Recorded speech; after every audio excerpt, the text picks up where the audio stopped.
Sir आप संपर्क कर रहे हैं तो प्रतिक्रियाएं क्या लग रही है जनता की? आपके पत्रकार बंधु भी वहीं रहते हैं। जिस तरह से उत्साह से सुबह से लेकर रात 1 बजे तक लोग इंतज़ार कर रहे हैं, दौड़ रहे हैं, चेहरे से पता चल जाता है कि लोग उस दिन का इंतज़ार कर रहे हैं जब उन्हें वोट देना पड़े।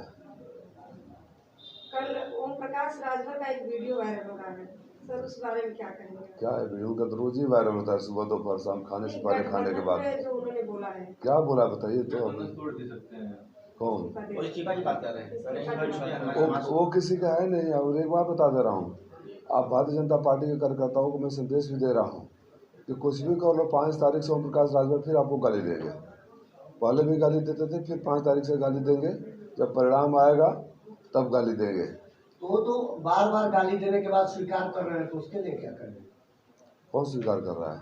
और भारतीय जनता पार्टी आखिर नेता लोग स्वीकार कर रहे हैं। कार्यकर्ता कौन कार्यकर्ता होगा जो अपनी माँ बहन की गाली जिसको याद नहीं आएगी बेमशीन पर दबाने से?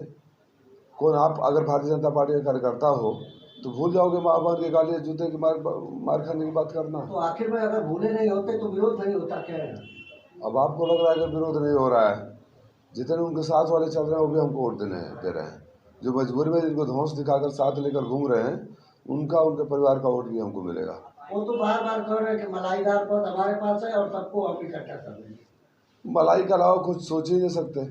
उनकी पूरी सोच माल मलाई और माल है ना। माल मलाई और माल का काम तमाम हो जाएगा इस बार घोषी से।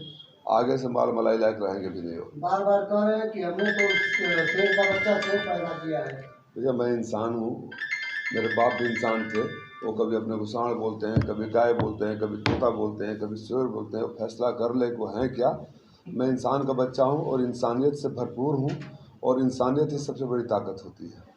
इस चुनाव में कुछ जो है मुद्दे जो धरातल के हैं वे गायब होते जा रहे हैं। आपसी केवल ये बिल्कुल सही आपने कहा। मैं शुरू से निवेदन कर रहा हूँ कि घोसी की जनता को या किसी भी लोकसभा की जनता को चुनाव में सिर्फ इस बात पर होनी चाहिए बहस, स्वस्थ बहस होनी चाहिए लोकतांत्रिक ढंग से, कि आपने अब तक इस क्षेत्र के लिए क्या किया है। इस क्षेत्र के दुख सुख में आप कहाँ खड़े थे कि नहीं खड़े थे, और आशीर्वाद मिल जाए तो आगे क्या करना चाहते हैं। सर जोगी कंप्लीट कर लेने दीजिए मैडम। इन बातों को पर बहस न हो, इसलिए एक सोची समझी रणनीति के तहत उटपटांग उल जलूल बातें करना, इंटरटेनमेंट करना। मैं बार बार बोल रहा हूँ कि मैंने घोसी के लिए क्या किया। उनके प्रत्याशी महोदय जब कोई जवाब नहीं था तो उन्होंने, मैं सुना कि वो बार बार अपने कुछ कामों को गिनाते हैं उनकी सरकार ने क्या किया था। अरे सर, उस सरकार ने कुछ नहीं किया था तो आप आए क्यों थे सरकार के साथ? और सरकार हमारी नहीं बनी तो चले क्यों गए? जिस समाजवादी पार्टी को गाली दे रहे हैं उन्हीं के साथ तो पिछला लोग विधानसभा चुनाव लड़े थे। कितना दिन हो गया? आंखों में शर्म हया नाम की कोई चीज़ नहीं रहेगी, जुबान पर कोई कंट्रोल नहीं है। जनता सब देख रही है। मैं फिर अनुरोध करूंगा, बहस सिर्फ विकास पर होनी चाहिए। घोसी के लिए क्या आपने किया है और क्या करेंगे। जब आपने कुछ किया नहीं है, बताने को कुछ नहीं है, तो पटांग और रोल जरूर बातें कर रहे हैं।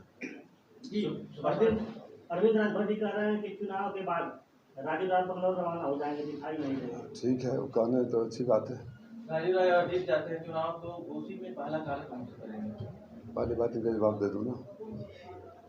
जब वो कहीं नहीं थे, आप गवाह हैं, आप गवाह हैं, सारे पत्रकार गवाह। जब कहीं नहीं थे और पत्रकार बंधुओं गलत कह दो अगर मैं झूठ बोल रहा हूँ कि नहीं आप गलत कह रहे हैं।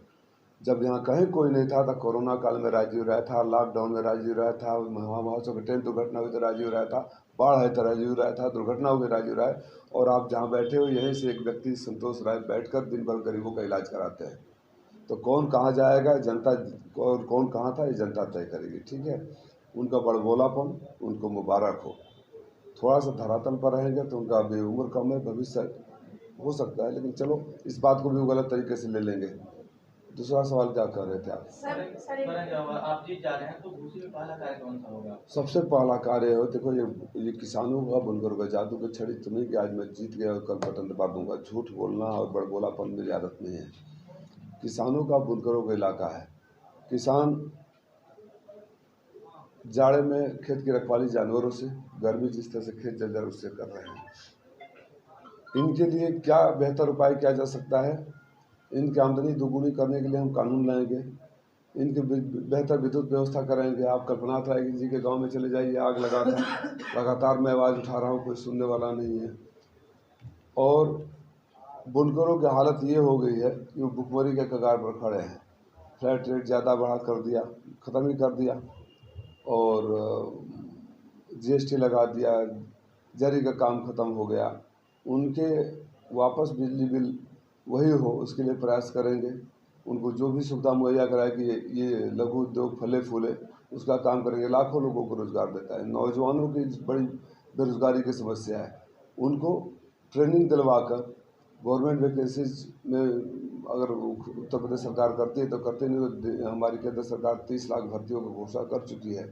हम जो हर विधानसभा में एक स्टेडियम खोलूँ जिसमें बच्चे अपनी मेहनत करके फौज पुलिस या प्राइवेट सेक्टर में भी जहाँ भी जाना हो कोचिंग सर्व कराऊँ। बच्चों की बेरोज़गारी दूर करना सबसे बड़ी मेरी प्राथमिकता है। उसके बाद आएगा कि यहाँ के हालात के हिसाब से कौन सा उद्योग यहाँ लगाएं जिसमें लोगों का रोज़गार भी मिले और अर्थव्यवस्था भी बढ़े। सर, जो भी सत्ता में सरकार आती है पूरी जनता को संतुष्ट नहीं कर पाती है, कहीं कहीं तो कहीं कमियां रह जाती हैं। इस बारे में आप क्या कहेंगे? सरकारों को ईमानदार होना चाहिए। सत्ता में आने के लिए झूठ नहीं बोलना चाहिए कि 15 लाख रुपए आपके खाते में दे देंगे, 2 करोड़ लोगों को रोज़गार दिला देंगे, जीएसटी ख़त्म कर देंगे, एफडीआई ख़त्म कर देंगे। तमाम हज़ारों ऐसे झूठ नहीं बोलने चाहिए, ईमानदार आना चाहिए। हमारी सरकार के घोषणा पत्र 2012 का देख लीजिए और आइए लौट कर मेरे पास मैडम कि घोषणा पत्र में आपने 2012 में ये कहा था, 17 तक आपने नहीं किया, तो हम बताएं। हमने जितनी घोषणाएं करी थे पूरा किया उसे। ठीक है।